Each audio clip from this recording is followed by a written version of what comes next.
Well, hello everybody, and welcome to another episode of Jim and Rob Overanalyze Movies, the live video podcast for people who love to talk about movies. More than that, who want a deeper conversation about the movies we watch today. And speaking of which, about today, we're going to be talking about the movies we watched last year. But before we do, we've got folks in the chat. I've got a co-host waiting in the digital green room. He is my good friend, my fellow Winnipegger, my borscht bro. Welcome to the podcast, my co-host with the most, Mr. Jim Chaboyko. Cheers. Happy New Year, all. Happy Ukrainian New Year. I don't even know if that's a thing. Anyway. I believe it's officially going the way of the dodo. Yeah. Good for them. Yes, no more clear a political statement one can make is saying, yeah, we're going to now change our Christmas to We're going to go with the others. Yeah. We're going to go with the other guys, the ones that aren't bombing us. Yeah. Although, who knows? Let's see what happens, right? Jim, you'd mentioned something in the digital green room. Mm-hmm. And you can't remember. No, that's all right. I thought you were going to continue to lead on with that. The Golden Globes just finished not half an hour ago. It was actually 10:03, I think it ended. So nice. It was nice and tight. Only 3 entire hours of awards. But it was actually kind of funny. There was funny bits, toned down a bit. The host was kind of audience friendly. And it was a lot of different representation. A lot of good movies were won awards. A few of them we're going to be talking about tonight. So yeah, it was a good show. There's nothing more that tells you that you're not going to get anything more done with your weekend than an award show on Sunday night. You're just like, laundry, nah, that can wait till next week. that kind of thing. But anyhow, yeah. Well, I'm glad you saw it. I suppose myself. Well, longtime viewers, longtime Jim and Rob Overanalyze Movies fans will know my opinion of the Golden Globes and of award shows in general. But Jim, I did, because I was getting this stuff in our calendar and, sent you the Evite and, want to make sure we're on the same page. We know what's going on in the zeitgeist, as it were. Yep. And I'll tell you, Jim, pardon me, but that show, if you look at its history, it wasn't just the last 5 or 10 years. It's been since its inception. It's been kicked off of networks. It retools, comes back on a new network, slightly different. As far as I'm concerned, my friend, this thing is never going to fix itself. It knows it every now and then it's got to go in the penalty box, to use a hockey metaphor. And that's all it did. It went into the penalty box. It's reconfiguring itself, and it will continue to offend our sensibilities for the foreseeable future. But what's interesting is another podcast I follow, and I think you do as well, Breakfast All Day. Yeah. A great podcast, folks. Great movie analysis. They're movie reviewers who make a living at it, as opposed to Jim and I. We're strictly a passion. But what killed me was one of their commentators. She's like, "Oh, now I guess we'll see if the celebrities, say anything stupid when they're drunk." Like that was the problem. Yeah. I mean, honestly, for sakes, it was the grift, the payola, the racism, the sexism. That was the problem. Had nothing to do with the celebrity looking foolish. I mean, that's not a bug of these shows. That's a feature. I mean, Yeah. so, and to have that as the hot take, as the take of the thing, it's like, well, I wonder if they'll be silly again. It's like, what? Yeah. Yeah. When that's What? the draw for a lot of people. Yeah, well, it is. Yeah. It's a feature, not a bug. Mm-hmm. Anyway, Jim, I'm all riled up, which is why First rant of the year. first. That's right, Jim. But that's barely a rant. I mean, I've said that on this show before. But I do have a rant. Jim, I have a rant. So as an hors d'oeuvre followed by the main main rant entree. Of course, you and I saw Poor Things the other day. Mm-hmm. I would say we both kind of raved about it. This individual, the Beneverse, a peer of ours, in our same bracket, for YouTube reviewer, we're within 100 subscribers of each other. He did not have quite the same feeling on it. He wasn't against it, but he had many problems with it. And I have, Jim, I'll be perfectly honest, I have many problems with his review, but probably my biggest beef, Jim. What is your biggest beef? For the love of God, I want critics to shut the up about the goddamn script. Enough already. Even if it was the script, none of us would know. Jim,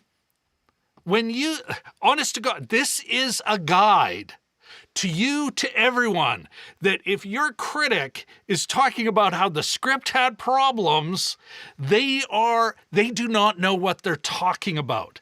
That doesn't mean you can't agree with their taste, their take on a film. You like what you like. Reviewers like what they like. I think you've said yourself, Jim, you in a way, you want to find reviewers that kind of mesh with your taste. And that's a great way of getting exposed to other films, But here's the thing. That does not make them know how to makes a movie work. Jim, again, I gotta say it again. Shut up about the script. That is like talking about enjoying a stew, enjoying beef bourguignon, and going, you know what, this is really good. The cook did a good job, but you know what killed it, Jim? The mirepoix.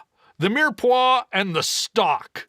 That really is holding this stew back. Off. You cannot tell eating a stew that the mirepoix was off, that the stock wasn't right. You can't pick out the vintage of the wine that was put in. A stew and a movie are very similar. They're a synthesis of many ingredients. And next to no critic can actually tell the difference. Next to no critic can say, yeah, it was the script was the problem. That's just a big no, and I'm sick of hearing people talking about the script. The performance held it. The script it's again, going back to my stew analogy, Jim. Mm-hmm. That's saying, you know what? The choice of meat was fantastic. Again, but the stock really held that meat back. It's stew, for sakes. Anyway, that's my first real rant of the year. It's like doing a show with Yosemite Sam. I'm just kidding.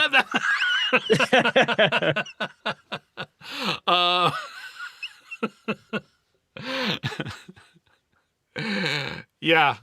Well, I feel quite strongly, and I think it'll be part of a series on how to tell if the critics pulling it out of their ASS. And that's sign one. They blame the script or they praise it. Even praising it, again, it's like, how do you know? The mirepoix is what? You can taste that mirepoix all the way through.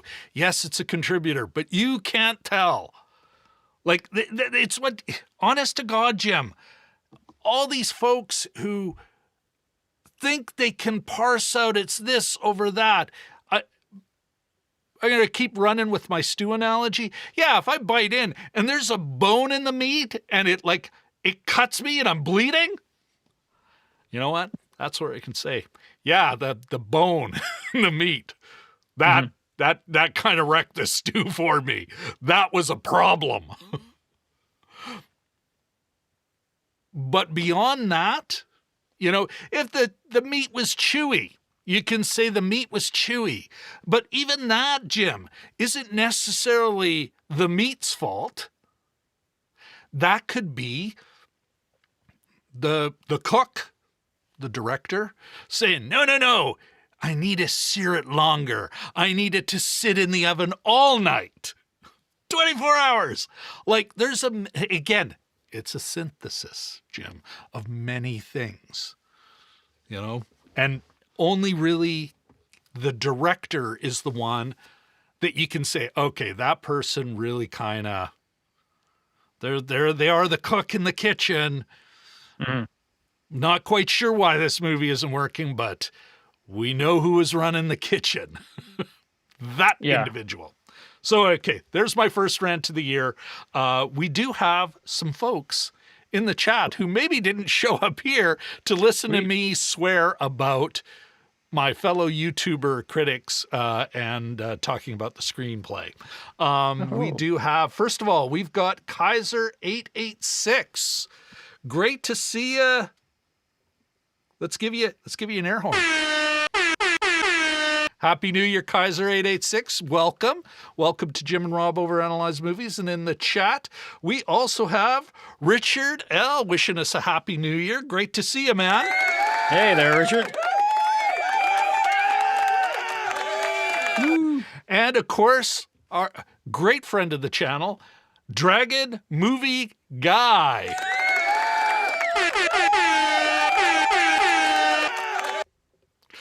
And a bell that doesn't work, apparently.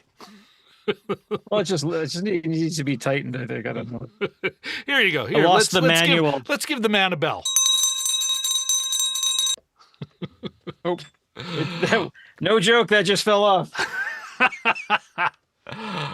We also have, oh my goodness, Disaster. we've got, we're not only lurking in the background, but right there, live in the chat, citizen Katie Fowler. Great to see you. Great. You know what? Yeah. You heard the crowd, the unruly mob. Katie Fowler is in the house. And yes, for anyone new, lurking, or participating, you tell Rob's a big fan. Your host here is a big fan of the radio sound effects. I'm a child.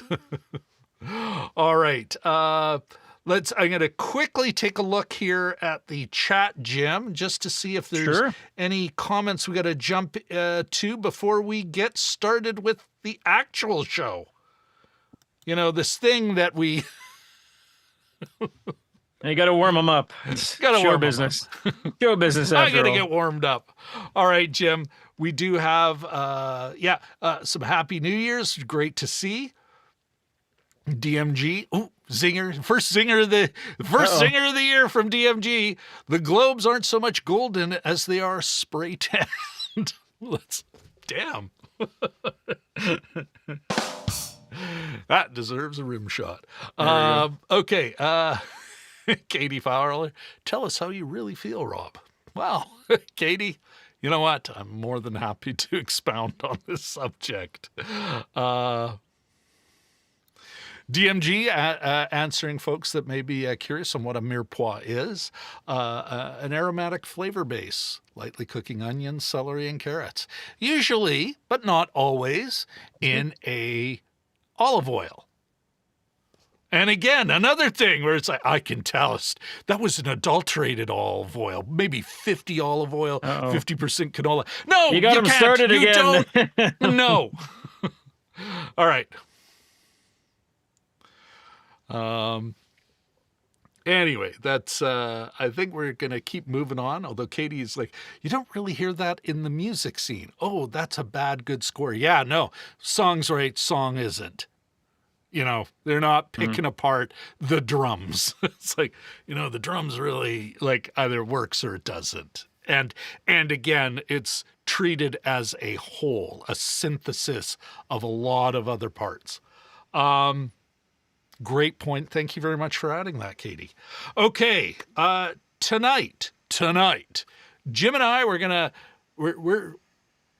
we're gonna kind of go back and forth. We're gonna talk.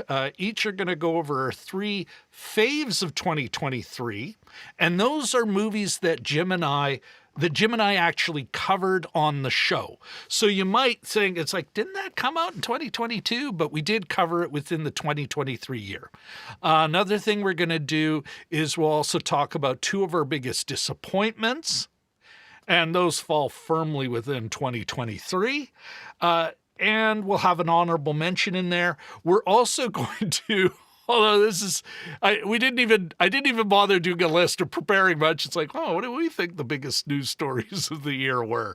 But we're going to talk about the news stories and then maybe a bit of what we're looking forward to creatively in the new year.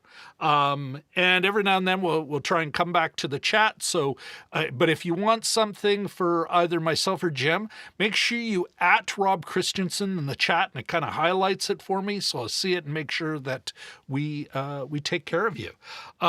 Jim, are you ready? Certainly. Are you ready, sir? Why don't you start with? Let's start with an easy. Sure.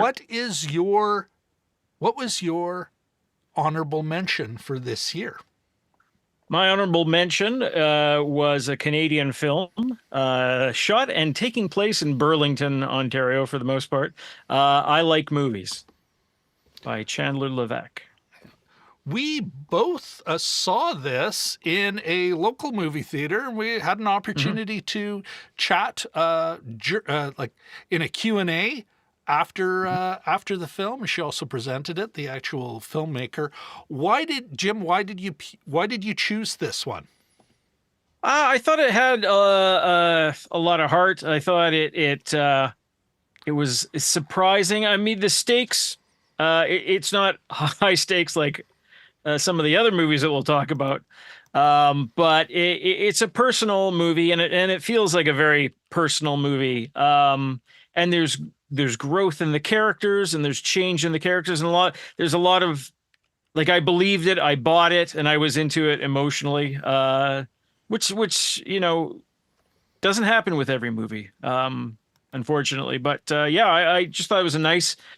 I shouldn't use the word nice. I thought it was a really good. Oh, good. Oh, yikes! Sorry about that, Jim. Oh, continue. No. I'm disturbed by the destruction of my bell. there's parts of bell all over the floor. I was here. jumping to final thoughts for whatever reason. Yeah, anyway, continue. No, I just thought it was a really good movie. Yeah, just emotional. Had a lot of heart, I think. Okay. And sincere. All right. Well, okay. For myself, for my pick, my honorable mention, I decided to go with No Hard Feelings. And we covered it on the show. And folks, if anyone's looking for what we said about these shows on the day, it's either in a see it or skip it, or we did a full hour on it. I will put links in the description. I didn't have time to do that today, but it will happen. Anyway, No Hard Feelings, Jim. Another movie with heart, and while at the same time bite. It had bite, especially in the first couple of acts. The third act, we talked about this extensively when we did our deep dive, but the third act was disappointing, which is why it's only an honorable mention. That said, I still think about this movie today. if we were doing a top 10 each, it would easily be on there.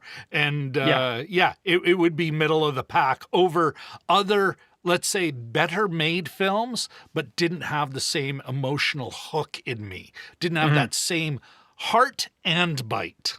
Yes. So that's my thinking. Mr. Chaboyko, let's keep moving. Sure, yeah. What was your second? We only have 2 disappointments, but what was your second biggest disappointment of the year?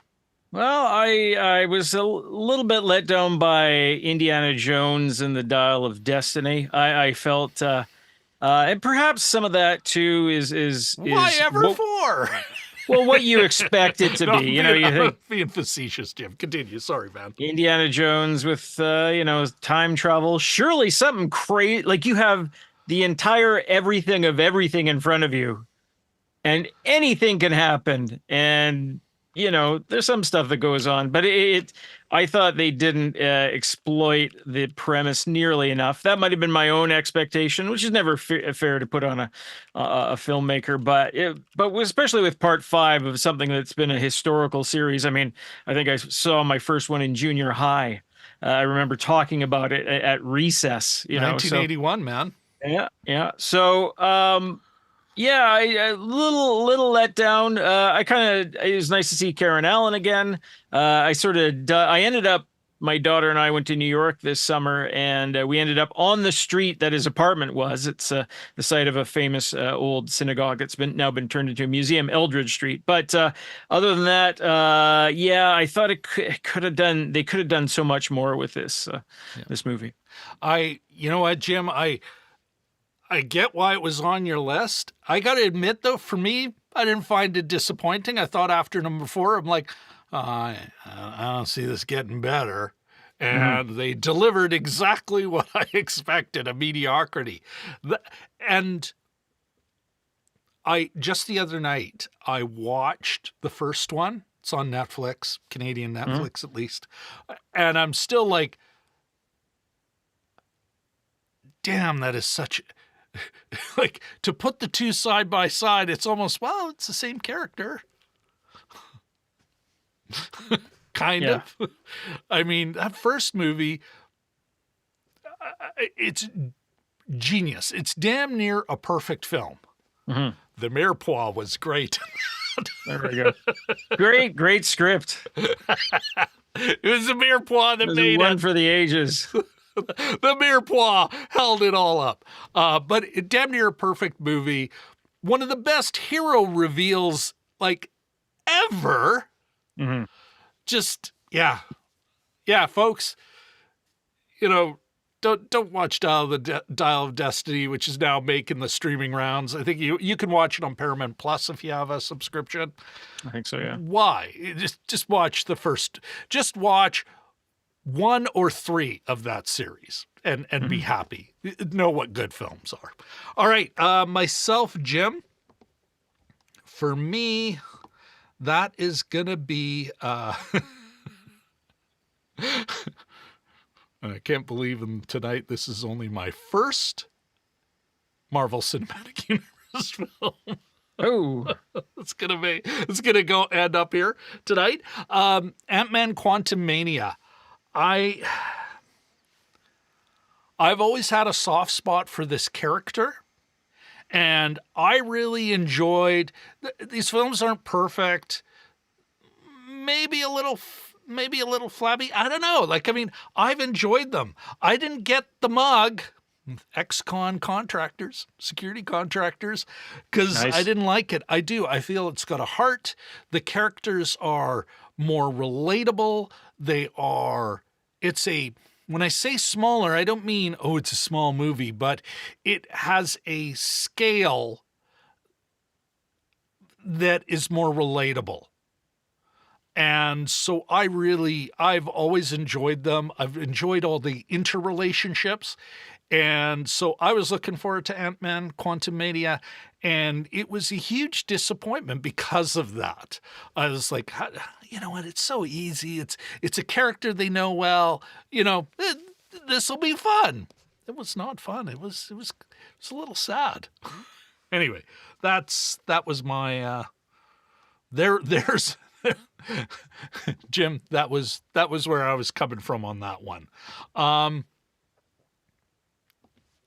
Take a brief break. First of all, I want to acknowledge DMG in the chat. We all know a bell can't be unrung. But what is a bell that can't ring? Now we know.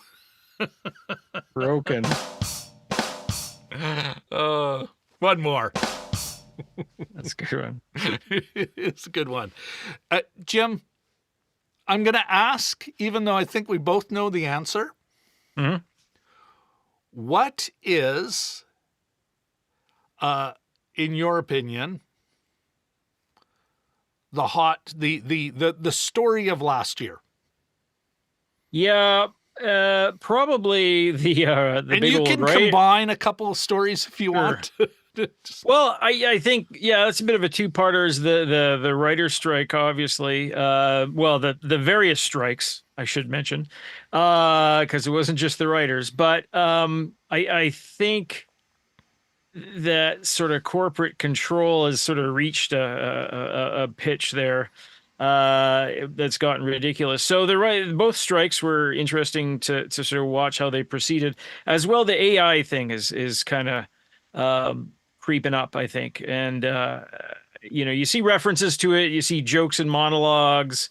There's been a few things on SNL where they've had fake audience members that look kind of ghoulish, but yeah, a lot of weird, creepy, controlly things going on in the industry. Not that they always haven't been there to some extent, but I think they were fairly unmasked with this one. I know the writers or both strikes altogether, they went on for quite a while, and it's impacted programming, it's impacted movie releases. I'm not sure what it's going to lead to this coming year.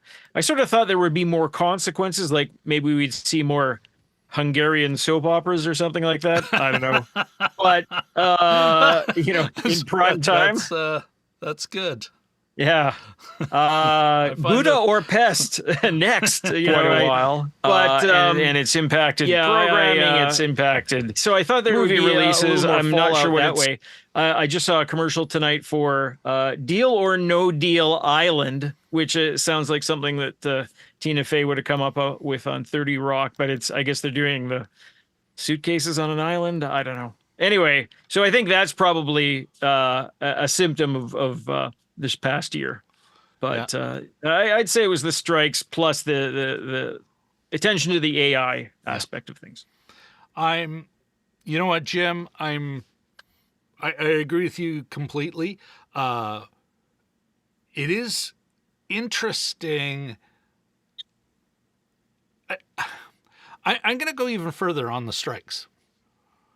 The year before, the IA, the stagehands, the crew, the biggest union for crew, not the only crew union, but the biggest union for crew, grips, the camera department, these folks almost went on strike. And the level of solidarity, the level of militancy within these three key unions, I think was a huge, like a gigantic sea change. You haven't seen that level of militancy maybe since the 30s in LA.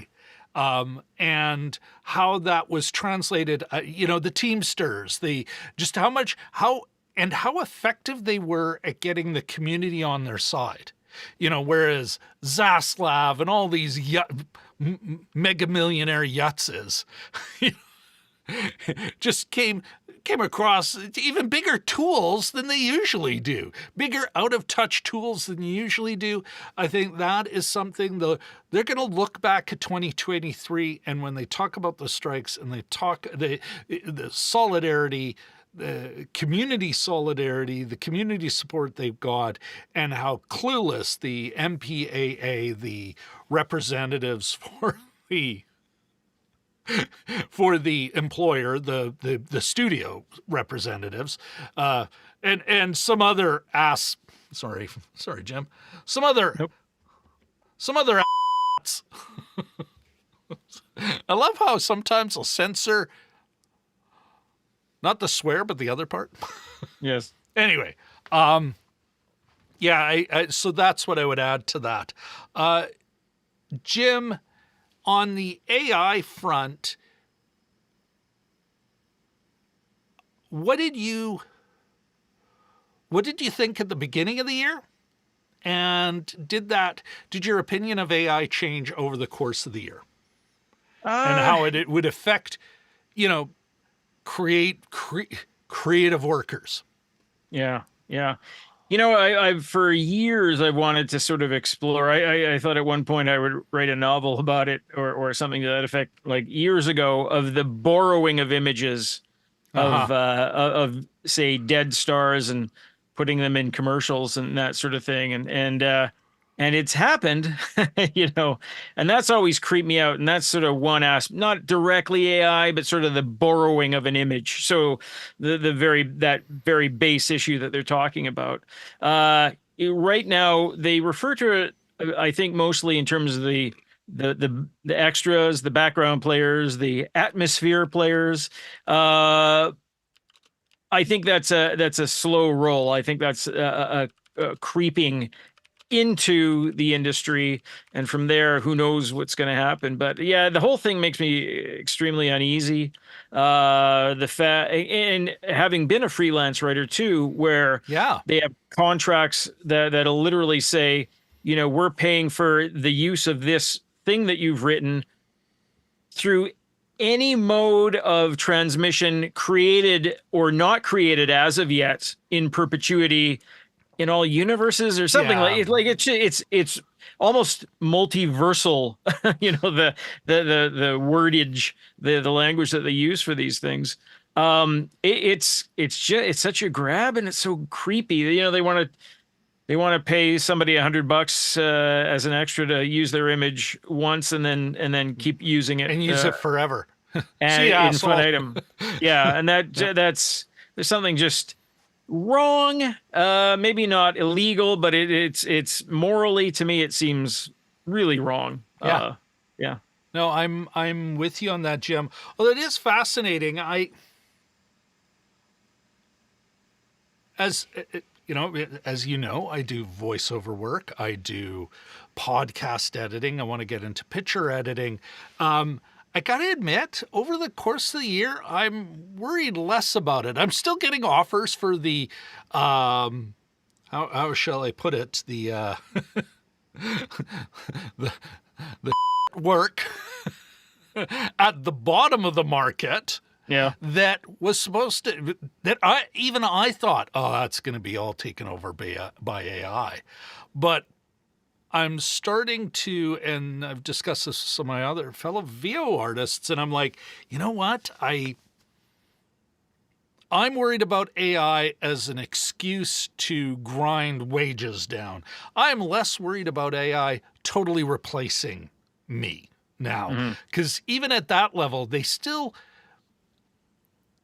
still incredibly flat. You know, I starting to think that there'll always be 90% there, or even 95, but it doesn't matter. You need 100%, period. You know? And so I think about what the writers were concerned about, and performers, actors are concerned about, is well, you'll pay me for that 5%, but you won't pay me what it would take to do it all. You just, well, hey, we're only getting you, here's a dictionary. We've paid for the words. Just, do a little rearranging. We've already, listen, we bought the words. You just do the rearranging. Should take you a couple of days, and so, yeah, it's more a cudgel to grind, but I am less worried about it now. Like I said, I'm still getting, I'm a middle market corporate utility player in voiceover, a lot of explainers, especially for social media, a lot of, corporate stuff. Every now and then I'm fortunate enough to work on a creative thing like a audio drama or a character in a video game. But most of my stuff is yeah, corporate utility work. And I'm less worried about it now. But, Yeah, well, yeah. we'll I see what mean, happens this year. yeah, you do see it. This is sort of outside the scope of this show, but you do see it in writing, and often you'll come across an article online, and you can sort of tell that Oh, it's been this formulaic. 90%. Yeah, or even And YouTube wrong. videos. YouTube And just videos. wrong. Yeah, Like, yeah, and wrong. It's like, oh, they used AI to source the statistics, to yeah, source the data. Like, yeah, I've talked about that. That's right. yeah. There's a Quick, couple, like if you watch a true crime video, for instance, they'll say, this crime took place in Pittsburgh. Pittsburgh is a population of 460,000, some of its suburbs. And it goes on like that. You're yeah, like, yeah, this doesn't really have the human a touch human there. being is Yeah. not reading this. No, no. And I don't think Pittsburgh has a Concord factory. Yeah, yeah. And that's a bit of a shout out to somebody in the chat. This is before AI was even talked about, though. Human beings can turn in crap work as well. Destination Canada put an ad. There are countries' tourism marketer put a spread, an advertorial in the Globe and Mail, our, let's say, Washington Post or New York Times, Yeah. and referring to the train connection from the Winnipeg International Airport and Union Station in downtown Winnipeg. Jim, have you ever ridden this train? No, but I hear it's awesome. According to Destination Canada. It's a secret train. You need a special gold ticket to And this is the thing about, you know what? No quality stuff will ever come out of AI, because that's where AI will read that as part of its corpus of information and go, oh, well, it's new fact. Winnipeg has a train run. Yeah. Which is why some research has shown that it's actually their data can get worse because they're training now on the same garbage that we as human beings kind of go, wait a second, that doesn't make sense. That doesn't make sense for them. Ah, well. Anyway, moving forward, Mr. Chaboyko, let's talk about, where are we here? Let's get back to the gym cam. And yes, your third most favorite movie of the year. What would that be? Yes, surprising. We just saw it in the last month in the theater, and it's a monster movie, Godzilla -1. And folks, it was also, interestingly enough, our most successful YouTube video in quite some time. Yeah, it had nothing to do with my choice. Jim, what made it so high on a list on a year full of movies? Some really fantastic films we've seen over the last year. Yeah, I think for me it was a number of things. It was the look of it. It looked great. It had a feel to it. There's a texture to like destroyed Tokyo of 1945, 46. The actors, the cast did a great job. They all seem to be representing different forms of Japanese drama. You had sort of the comical, and then the mournful, and there's, and then the gentle scientist and things like that. And it was surprising. It was exciting. I bought into it. I bought into it emotionally, and it was a monster movie, a kaiju movie that actually followed through on what I think most movies try to do. Present to you a world, a set of characters, and a situation that you can really believe in, even though it is, a monster. But there's felt grounded. It felt grounded. There was a lot of great characterizations, and it took you to a time probably unexploited for us, post-war in a ruined country, which we don't, I think, often see, which is kind of fascinating to me as well. Yeah. Yeah, no, and yeah, if we had a longer list, this would have ended up on the list for me too. What a fantastic film. That said, for me, Jim, I can't believe.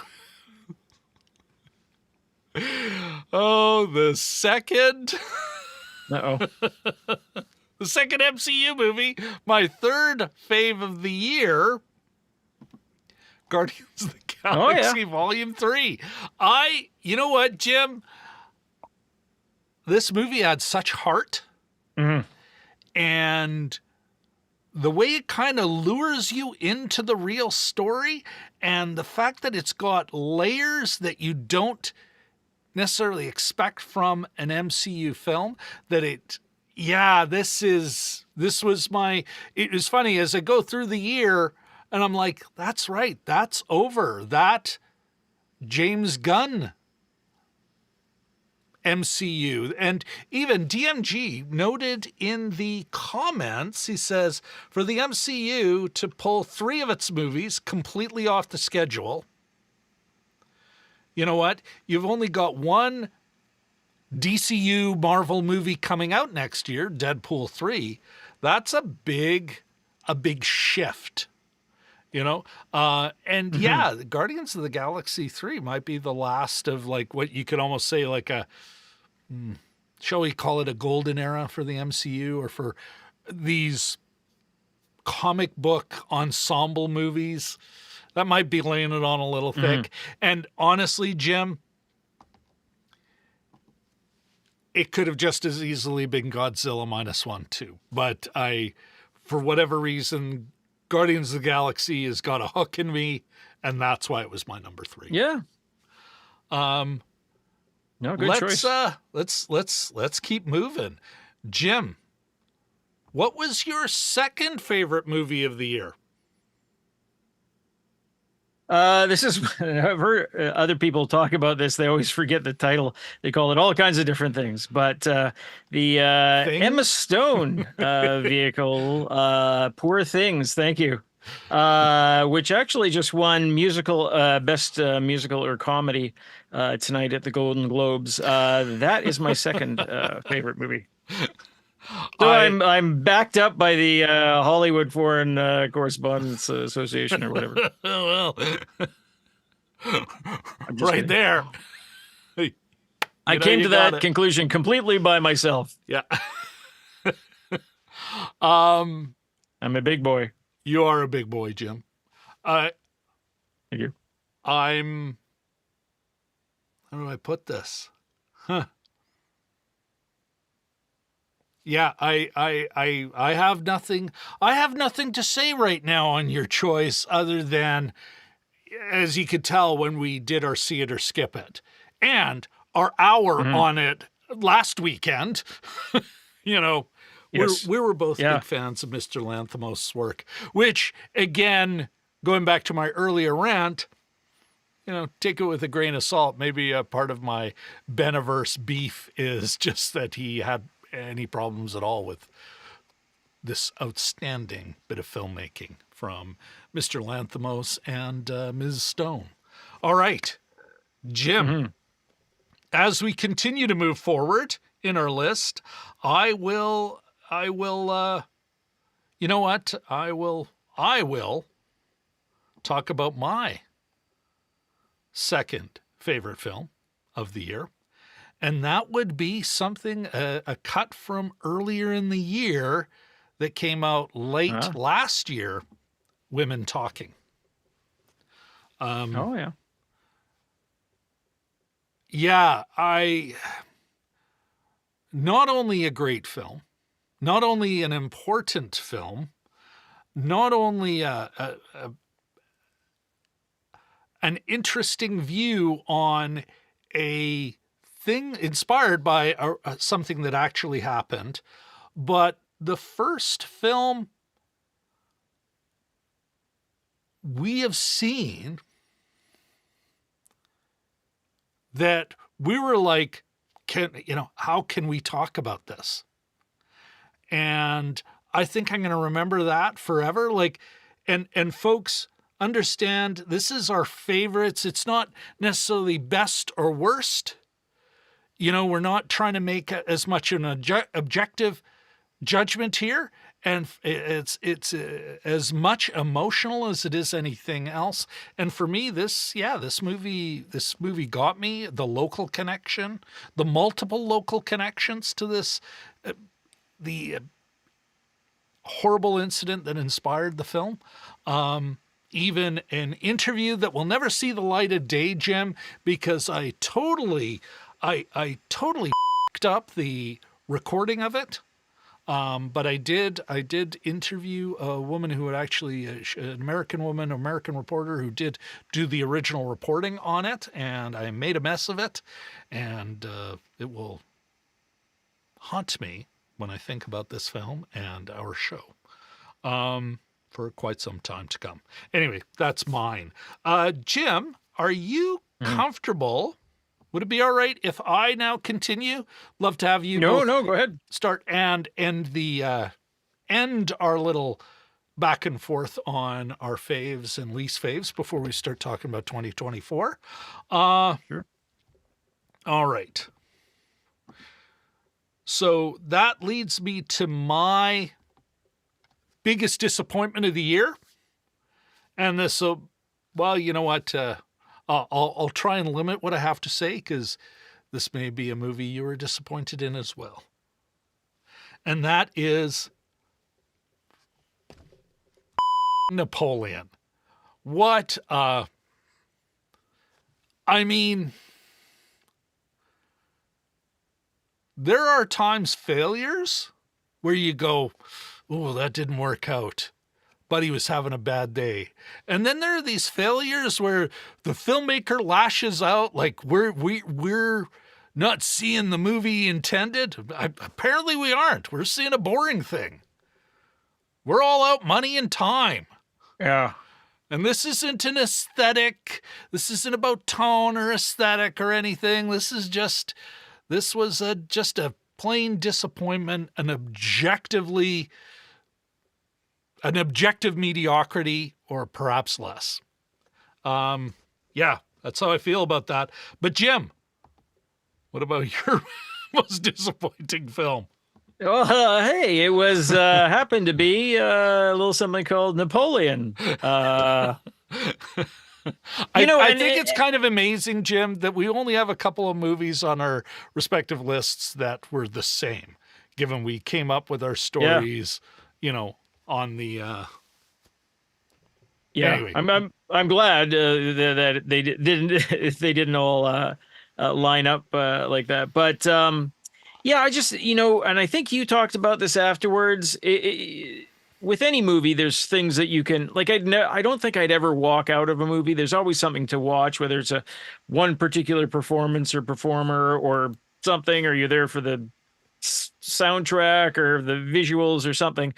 Vanessa Kirby's in this. I think she's great. I've sort of underappreciated her before. She plays the baddie in like Mission Impossible movies, but she's pretty good in things like Mr. Jones, which covered the Ukrainian, Stalin's Ukrainian, the Holodomor. But it just for me, and I was leading into saying this, is that I think you summed it up afterwards, is that there's no emotional buy-in. Like I had no emotional buy-in to the characters, to the situation. You've been through something, you'd seen the course of a life, you see him for half his life. You see him go through his trials and tribulations and successes and failures. And you shouldn't emerge from that feeling flat. And I kind of did, and I'm not sure how you would fix that, but and I, with anything, I find it really hard to slam films because I know how much work goes into them and how much expectation. Well, and I think expectation on both, the part of the viewer and the part of the studio and the part of the performers is a big thing. When you go see a Ridley Scott, Joaquin Phoenix movie that's 3 hours long, I remember we went in and it was we saw this in the theater together. It was daylight, and when we left, it was like, holy cow, how long was that? It was dark out. yeah, I just it could have been a lot more, I think. Yeah. That's, you know what, Jim? I was talking to a friend the other day. Remember, we've recently covered Farha, that Palestinian movie about the Nakba. Yeah. Um, and I believe that I felt that movie had problems as well. But I think I was talking to my friend about it. I was saying, you know what, it did do effectively. We spent enough time with a sympathetic character that last shot lingers with me, and I think that Mhm. is unlike Napoleon. I think that's one of the reasons that worked, is because it was I felt for the character. Yeah. I felt connected to the character. I felt connected to the character's goals, their struggle. Um, Another film, and it doesn't have to be a sympathetic character. Sympathy No. isn't the key thing here. Porter in, oh, what is that? It's not Ransom. The Porter character in a 90s film from Oh my that, God. pardon? Yeah, go ahead. Yeah, Yeah. it's just I was just overwhelmed with the responsibility here. Porter from a 90s film, Mel Gibson. Anyway, reprehensible character. Payback. Mhm. That's what it's called. Okay. Reprehensible character. I mean, he is awful from the get-go. He's ripping off mendicants, waitresses of their smokes. Like he's just a shit. A Mhm. just an asshole. Anyway, but you are with him and you get he has a mission.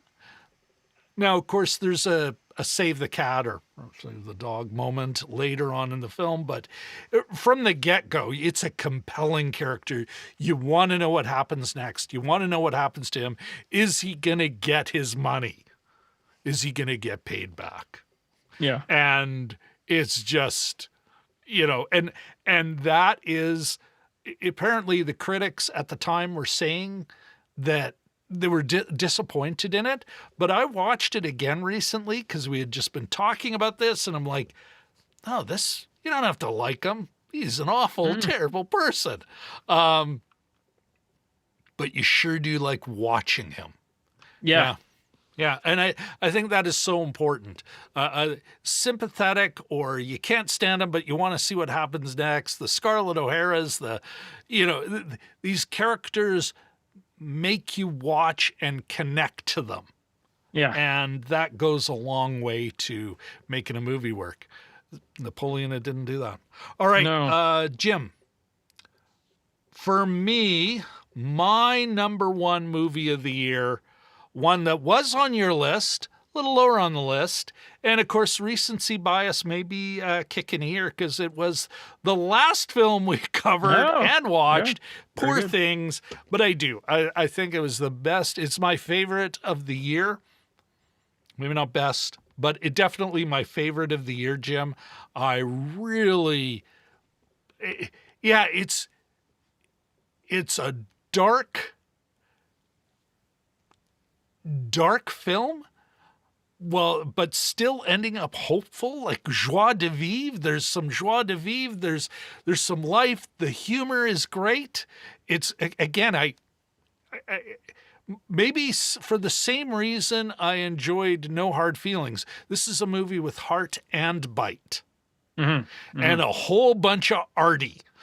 Like it is, Yeah. it's got style coming out the wazoo. It has a very European aesthetic, a tone, as it were. But boy, oh boy, right now, at least from where I'm sitting today, January 7th, 2024, Jim, this is my favorite movie that we covered last year. Yeah, yeah. And it's not empty style either. It's not just an No. exercise in style. It all goes toward, I mean, it's all part of one A bigger compelling character you vision. want to watch, great obstacles, Yeah. style at every point that seems to serve Mhm. the film, serve like it's either, examining theme, revealing character, advancing the plot. It all works together. It is one hell of a stew.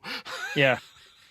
Yeah, there's something I think you'd like. This is tonight. Emma Stone won for the best. What was the phrase they used?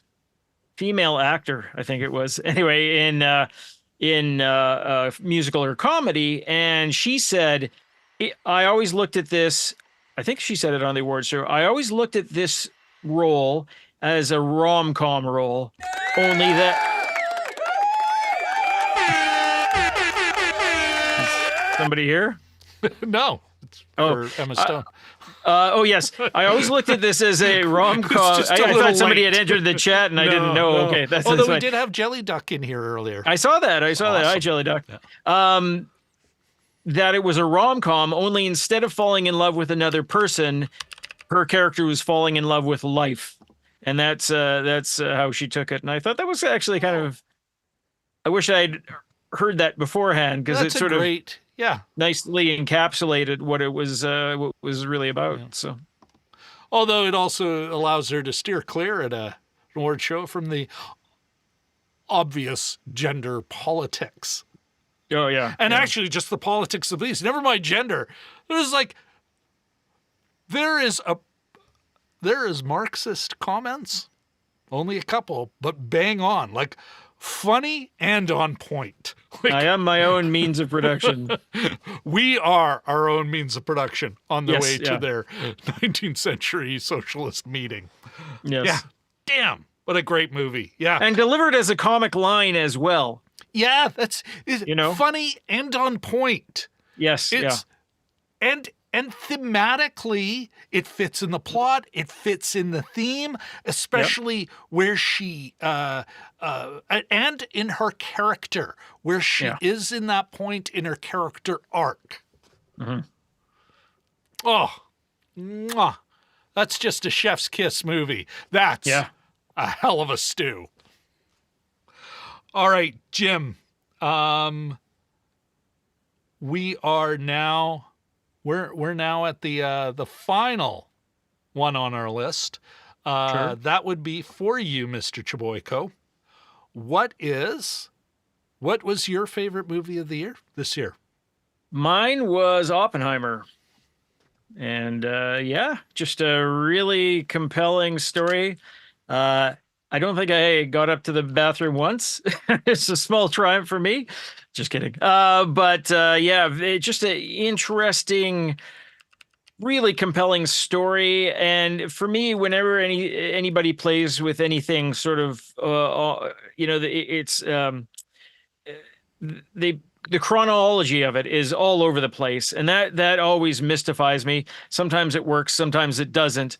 I don't know what changes I would make. I don't know how you would even put it together in the editing process. But in that it's coherent is a miracle in itself. Yeah. Cillian Murphy was amazing. He's got such a great voice, and he uses it like his voice is like a little bit of a sort of a glass cutter or a little bit of a dagger, and he can make it warm. The or bone cold, you appreciate or, biting into.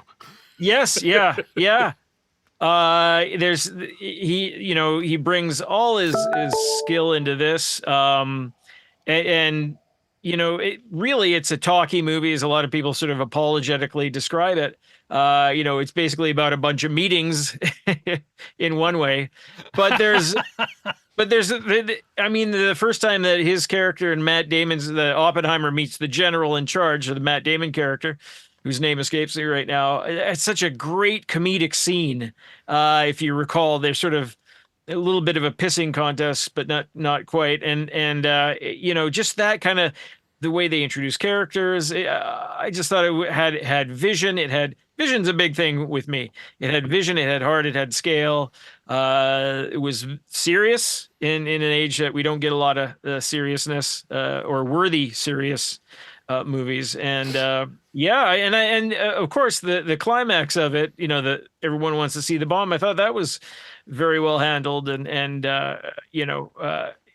very interesting. Anyway, Yeah, it was, and I haven't seen it again since. I'll probably watch it at some point this year, this upcoming year. But yeah, it won best movie at the Golden Globes, and Killian won for the best actor. So I'm yeah, you know what, Jim? I kind of struggled with that one. You know, would it end up on my list? And again, if it was a longer list, I yeah, probably.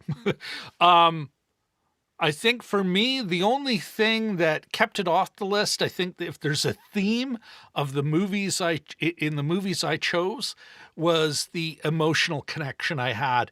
And this is not a knock on Nolan or on the film itself. I was just not as emotionally connected to it as I could have been. And again, that, like, we're talking degrees and yeah, so much, you know, Jim, and I've said it before, but I'll say it again. One of the best bits of, let's say, reviewing advice or reviewing commentary you've ever made was about being present to a film, that's the one thing you owe it. hmm And, you know, I work really hard at that, and we did see it in the theater, and I did enjoy it. But maybe, you know, that night was not the perfect night to watch a Christopher Nolan epic, and hmm another night, and it would have been higher up the list. But right now, yeah, here on January 7th, I totally yeah. respect your choice, and it'll always be that one of those ones where I'm like, should I? No, no, I'm good with what I got, Yeah, I including mean, Guardians of the Galaxy 3.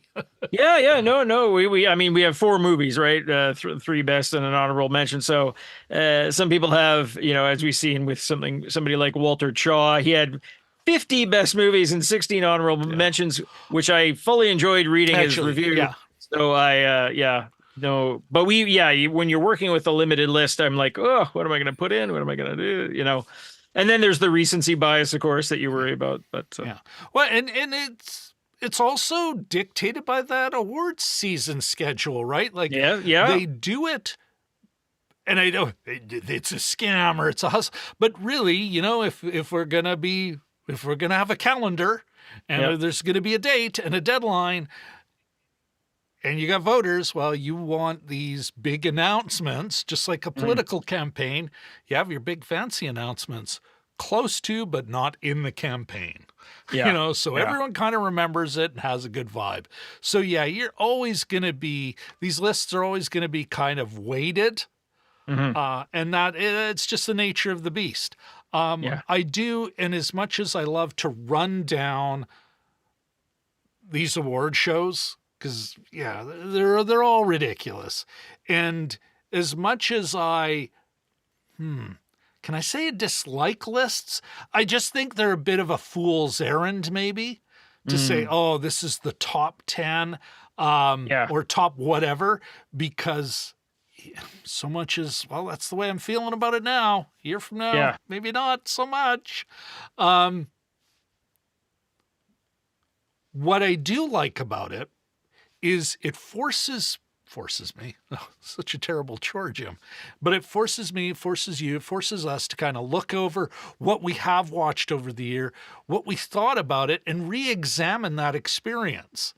hmm And even just to remind Yeah. ourselves, we've saw some great movies. There are plenty of great films that never made our respective lists. Yeah. And that does not take away from the experience we had. Of course, there's movies we never saw the light of our podcast day Yeah. that were great. You know, and the repeats, like I said the other night, watch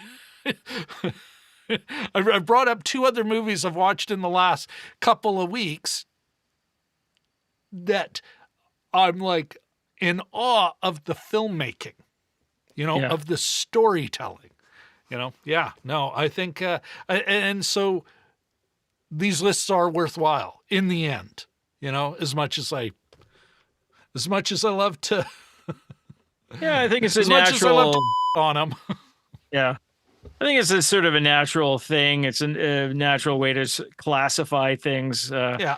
it's the lists sometimes get out of hand, I think, these days, but it's a big corner of social media. But people have been doing it all along. The reason why I watch award shows, probably my mom did. My Yeah. mom got me hooked. We would watch together, so it's sort of it's a thing for me that I sort of can't turn away from, especially when it's -20 in January, outside. I'm not going to be sitting in the gazebo or anything like that. Yeah. But it's reflective. It makes you look back, and it also, you think, well, what have I missed? What can I sort of tune It's into, or true. what movie should I Oh, watch? So it gives you, it's a good. I yeah. mean, at the end of the day, it's all promotional. It's just a big. Every Oh, industry has awards. Every it's industry has awards, and it's to get the names out, yeah. right? So Well, you know what? No, I think Seth Rogen made a great comment. Is it last year or maybe the year before? In the last couple of years, talking about, you know what? Cars have award shows, and car manufacturers, and they don't. The public doesn't watch them. yeah, They don't put on a big push there. Nobody yeah, cares. yeah. And I think here, though, just the nature of film and pop culture is such that we'll always have these things. I think so. Yeah. All right, Jim. Let's, before we wrap up, uh, I want to. I do want to note, DMG had a couple more zingers in the chat. Probably my favorite one, and I'm not sure how relevant it is to the show, but it's just a good one. This is apparently his favorite politically correct term from last week, from the news last week, was, instead of alcoholics, talking about sober curious. I just find that funny. That's Good funny. one. Thanks, DMG. And the award goes to Kia Sophia. All right, Jim, let's talk about the next year. Sure. You had mentioned, and Mhm. I'm kind of excited about this. When we were first talking about the show, talking about maybe our creative interests for the next year, and it could be watch more of this, or Sure. do this, or and so what are you excited about that could be somewhat related to what we're doing here and our viewers, our mid hundreds of viewers? Yes. Yeah. We're almost halfway to 1,000, baby. DMG is like 23 away from 1,000. Yes, I saw Yeah. that the other day. I was going to mention it to you, but Outstanding. that's great. Yeah. I think part of watching film, a large part of it is film education, and sort of, keep checking TCM, Turner Classic Movies, for things you might want to watch, or maybe things that you have a blind spot about, or maybe, if you've not seen this director or that director before. I was taking a look at the numbers of movies. For the first time ever this year, I made a chart of everything that I watched, the countries that were from, the year they Wow. were from. Yeah, Outstanding. yeah, 112 movies, but it was more than I thought it would have been. But I'm thinking there's things that I want to further look into. I want to watch. Jim, can I interrupt quickly? Sure, yeah.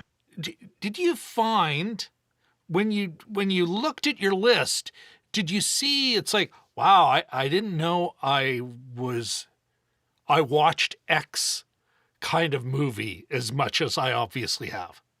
Well, this year I had it was very task oriented, because I was going to New York. I ended that's up right, watching 30 movies about New York, or with some aspect of New York, and I'm not counting No Hard Feelings, because that was further up like Montauk way, up Long Island. But just Bill Cunningham, and documentaries about photography in New York and that sort of thing. So that was over a quarter of the movies that I watched. But I was actually disappointed. I think I only watched 2 Indian movies all last year. Maybe I think like I was India, the country. Yeah, India, yeah, India, yeah. Pathan, and then the documentary about the bird sanctuary that was nominated for an Yes. Academy Award, whose name escapes me at the moment. But only watched a couple of Korean ones. One was Jung-E, which we started, last Yep. January. So I don't think I watched any Chinese movies. There was watched about 7 Canadian movies, which was probably one of my higher totals and kind of embarrassing because I'm in Canada. But I should watch definitely more of those. Jim, The we're well bulk of them, trained as, yeah.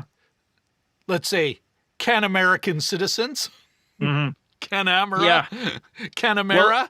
I should Um, say, well, yeah. that's I like movies. Well, that's not a domestic film. That's a foreign film. It was made by a Canadian in the province next to us. Yikes.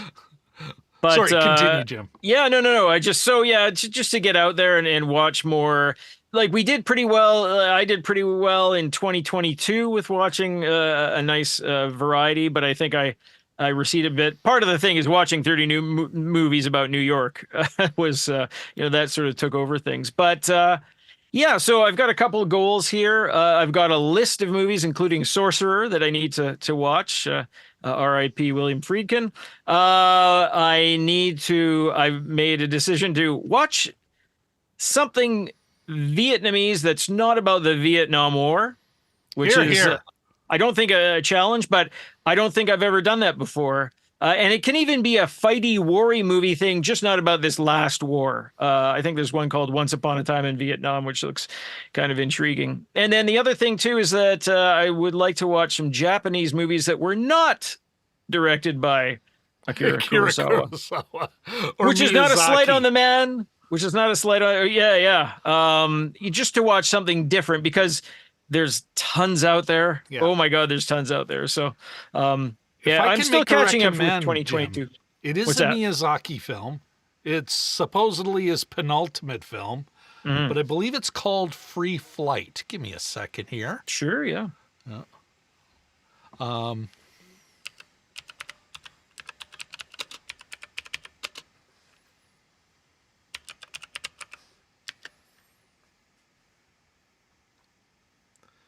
Oh, come on.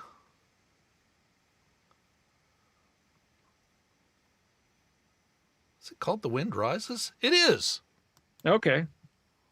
Is it? Yes. The Wind Rises, Jim. Here, let's let me let's make it fancy for you. There you go. The Wind Rises. It is, Jim, maybe the first film I saw that was, although it's set in 20s, 30s, and then 40s Japan, it is a love letter to engineering as an art form. Wow. And it also does, Jim, it does have an art, a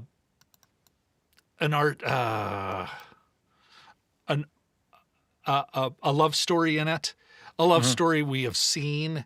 It reminds me of one of, there's a Brighton Beach Memoirs and another one, and it's the same. Neil Simon. Neil Simon. This is the oh no, it's not one of those triplets, but it is with. Oh my God! You know what? I'm totally. I'm going to spend the next 5 minutes trying to figure out this other movie that's kind of like. Who cares? Yeah. The Wind Rises. Yeah, sure. Give On the it list. give it a shot, and it is on Netflix. Oh yeah, okay, good. And yes, I do have a couple of ideas you and I have talked about for next year. So maybe we can support you in your creative goals, sir. Sounds good. For myself, Jim, if I may be so bold, I think my biggest creative goal is to finish the screenplay I've been working on. Yes. You and I have talked about it. I've even shared a bit of my writing with you. Yes, I, for years now, have wanted to get a feature-length screenplay out of me, and I'm really excited. I think this will be the year. Does it mean it'll get sold, get made? Oh, good Lord, no. You know what? I think I have. Ooh, new one. Broke out the new effect. Yeah, but I need to get it out. There's some practical reasons, but mostly I just need to get that out. It's Jim, you mentioned it before about learning more about film. One of the great things about this experience, and I've been really fortunate. I've worked in film. I've made my own shorts.